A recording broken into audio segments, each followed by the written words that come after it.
All right, we've finally got another one here for our new engine. It's a cracked piston. I wonder why. We can go through all that again. I want to start it up and do a usual confirmation.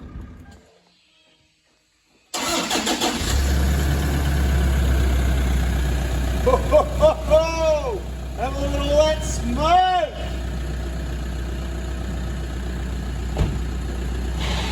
Yep, that one's pretty smoky. That's our 320,000 kilometre 2013 150 Prado. It's done a lot of outback trips with only paper air filters. When you do that, you get a bit of wear on the engine. Smokiest 150 Prado I've ever owned. I don't think I've ever seen that much smoke come out of one of these things. It has been parked for about 8 weeks, I think. Maybe longer. Yeah, pretty sure longer. Would have been, yeah, something like that at least anyway. Oh, look what's going on here. We've got another one here for an engine. Looks like someone's made a head start. Beautiful. This is just about ready to come out. Bit of water there. Lucky you get a new one of those with a new engine. Oh, those ports are nice and clean. Did you clean those already? No, that was from before, yeah? Yeah. Yeah, see, it stays clean. Is that a 7mm or is that a 0? Because this has got a... Hey, everybody, this one's had a remap, okay? So it's got a cracked piston. This one has had a remap. So was that a 0 EGR with that? Oh, just the 7mm and the EGR. So 7mm plate. How many Ks has it done since that was clean? You cleaned that yourself, didn't you? Yeah. Stayed the same, didn't it? It's got no build up whatsoever. There you go. So 7mm is the cheapest way to keep that clean. People don't know what 7mm is, you know. Check the playlists, EGR information. This one he brought in with a flat battery. Not only is it not a good way to look after the battery, before we do any engines, we want to confirm what's going on here.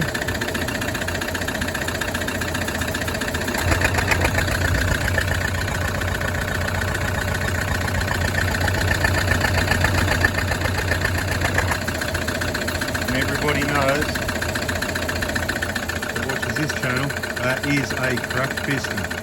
I can't remember the story with this video, but I'll be speaking to the client soon. With his vehicle, not this video. Can't remember what's going on with this vehicle exactly, like if the injectors were changed or not. You can see nearly 374,000 kilometers. I think it's a 2008 120 Prado. Nice little head unit. Awesome vehicle, but yeah, you know, whether the injectors weren't changed, whether it's been towing in fifth, what it's done, a lot of low range. It's got mud tyres on it. Yeah, nice new motor, that's good. This one will go in the Hilux. Looks like the Hilux engine. It's got the Hilux sump. In case people are wondering what's different on new engines between Prados and Hiluxes. There's a few things. The valve cover is different as well, but the engine itself is about the same. So contrary to all the stories you hear, the engine is the engine. It's just the sump, the valve cover. There's a few different inclusions.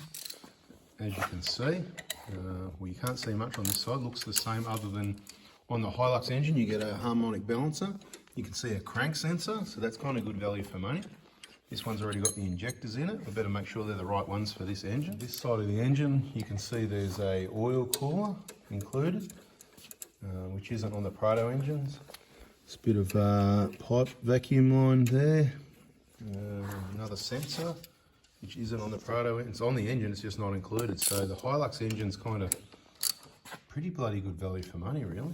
We'll have to work out how much I'm going to charge you for this. I can't remember, whatever. I'll have to work it out. I know you paid a deposit on it. Lock it in, Eddie. Lifting the engine off the box, mate. Beautiful. You better hope you got it all secured and tight. Beautiful. I wish that was going in my Hilux, to be quite honest. Bloody nice new engine. And the amount of smoke on that 150 Prado we got, probably want to put a new engine in that soon too. Man, I think you better get this engine out before you try and put the new one in, because it's in the way. Get this one out, actually. You could put it in the way it is and then add everything onto it. That could be a different... Is that what you think you're going to do? Put it in like that? Because what we normally do is swap everything and put all the gear on it, all the manifolds and that. But this kind of makes it really light and easy. Different way of doing it. Yeah, that's good. Gets the engine out of the way in the workshop here anyway. Yeah. Straight in the engine bay. Could be going in today then. I think you're going all right, yeah? Out with this one, in with that one, get the torque converter and the engine mount bolts. You got your nuts still on, right? You've just loosened. Oh no, you've unbolted that part. Yeah, that's cool. Sitting on those little lips. Just sitting there. Yeah, beautiful. Perfect. You want to reuse that thermostat, or do you want to put a new one in there? I got a new one. You got a new one? Yep. You got the gasket as well? No. You haven't? No. Oh, lucky I got lots of those. That's good. Everything you haven't got, I've probably got. So, DIY engine replacement. Mate, how did it end up that you're here doing your engine? You must be something special, I reckon, to get an invitation to the engine replacement hospital to DIY replace your engine. Nicely done. Nice and quiet here, isn't it? It's not like your normal workshop, is it? It's beautiful. Careful on that. Is that approved? Is that safety approved? This step ladder next to the tyres? It's probably a bit. It's no worse than the milk crates. No, the milk crates work pretty well, I reckon. Well, they skate a bit. Yeah, that one does too. You just got to wear the floor in. It's a slippery new paint. Well, it's not that new, but you know, a couple of years old. But You just need some rubber and mats. they rough up on when they're new. They're slippery, but they rough up on the bottom. You know. Rubber mats to chuck on the ground around So I know people are going to ask questions. So this is a 2011 Hilux. And it's got a 4-speed auto. Yep. It had a remap. How many Ks it got on it now? About 260. 260. And when was the remap done? How many Ks? About 230. 230, so not long with a remap. So everybody can just, you know, they can work it out however they want to work it out. What's going on with this catch can up here as well? Catch can? Yes. Well, you can have a catch can if you It want. took you a while to walk. It can, no. Look, you can have a catch can if you want. It can cause problems though. It's not going to cause a cracked piston though. No, So, it does contribute to the blocking up of the EGR. yeah. But if you haven't got EGR flow, you don't have any blocking up either, do You can play with your catch can. But this one, fair to say, I was looking at the ports going, look how clean it stayed. It's got the 7mm plate and the catch can. So that's evidence that that combination works, where other people have had that combination and it didn't work. And I said, well, you got less soot, maybe you got less oil as well, and I don't know, it evened it out. Because there was someone with I think it was an EGR valve we were looking at that he sent me photos. But anyway, I'm going to go and have a look at this 120 with a cracked piston, and I'll come back to you in a minute. Get that. Yeah, perfect. Get that 1GD Hilux out of the way so we can get the 1KD Hilux engine out of this Hilux. Look at that, beautiful. All right, let's have a look around this Hilux engine bay. It's rare that you see a engine out here because, you know, the Prado specialist, the Prado hospital, the Prado Hilux engine replacement hospital, and this is the first Hilux engine. So there you go. Now the other thing you need to do, people, is just push that torque converter back in to make sure it hasn't moved forward at all. When you're pulling the engine out, it can be stuck on the crank and it can just pull that torque converter out a little bit, and then when you go to put it all back together, that won't work out to plan. So dustpan in there, brush the dirt out, push the torque converter in, and then we'll set up an engine stand. Well, we might just leave it on the jack at the moment. We've got the jack there holding the transmission up. Obviously it can't drop below the cross member, but normally we put another support there while other things are happening. But this engine, it's going to get minimal accessories added to it before it goes back in. So a bit of a different way of doing things, and I like it. There's a lot of different ways to do this job. Okay, so back to this 120. It's got a few Ks on it. BMC air filter, okay. We'll have a look at that throughout the job. There'll be some videos replacing this engine as well, so stay tuned.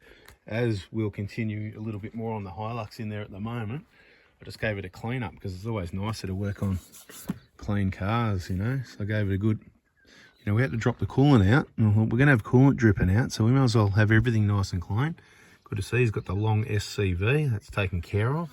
If I remember correctly, it had a radiator not that long ago, so it won't need a new radiator with the engine. I'll just go to the tailpipe and see how much smoke it blows now on startup, mate.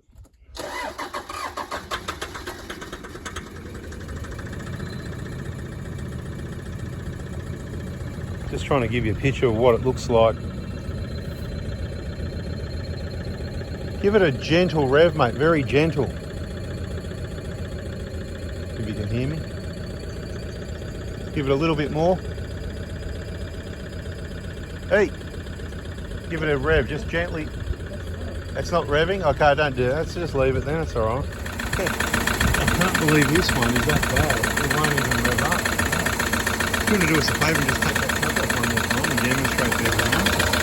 Don't worry about the bit of water going in there, it's getting a new engine.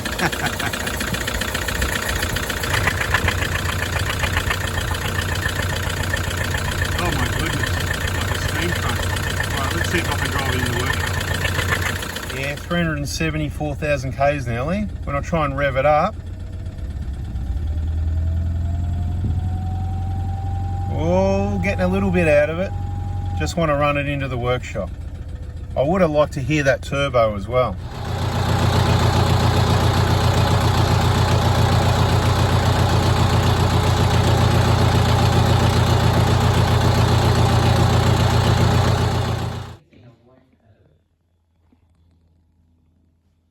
Okay, so we've got the coolant drained, the engine bay clean, we've got the Optima back on the charger again, and let's go back over to the Hilux with an important bit of info that you need to, a couple of things you need to check. Is this new engine, it's got the supply pump on, DIY, this is a VIP group member, DIY on the engine replacement here at the Prado Hilux Engine Replacement Hospital. So yeah, you might want to keep yourself in the good books, anything's possible. And same as I discussed with him, and I've probably mentioned in some other videos, if you're ever changing an engine in any vehicle, including these, once the engine's out, what I highly recommend is you get in the engine bay here and get in and push that torque converter, push and turn to make sure that's all the way in, because see that little knob there, see it gets a bit, see it's got a bit of rust on it maybe, or it's a bit tight at times. That goes in the back of the crankshaft, right? It goes in there, right? It's nice and smooth, that one.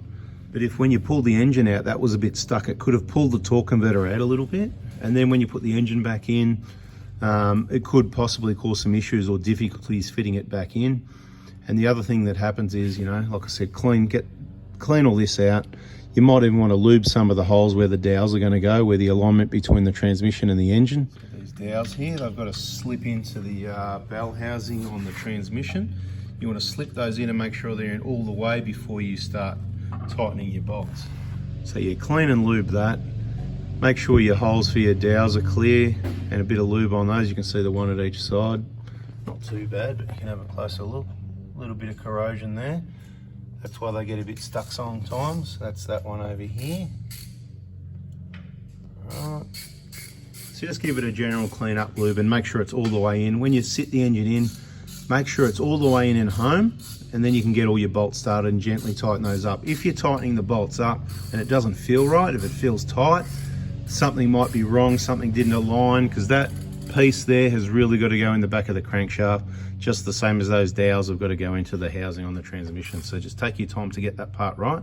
It's going back together permanently. You don't want to be pulling it back together, back apart again, to put it back together properly the second time. Anyway, let's wrap up this video. We've had a look at some engines. There's another one getting replaced. Got a couple on the go at the moment. Obviously this one here and that Hilux is right there next door. Subscribe, turn the bell on if you don't want to miss the next entertainment and information on these 1KD FTVs.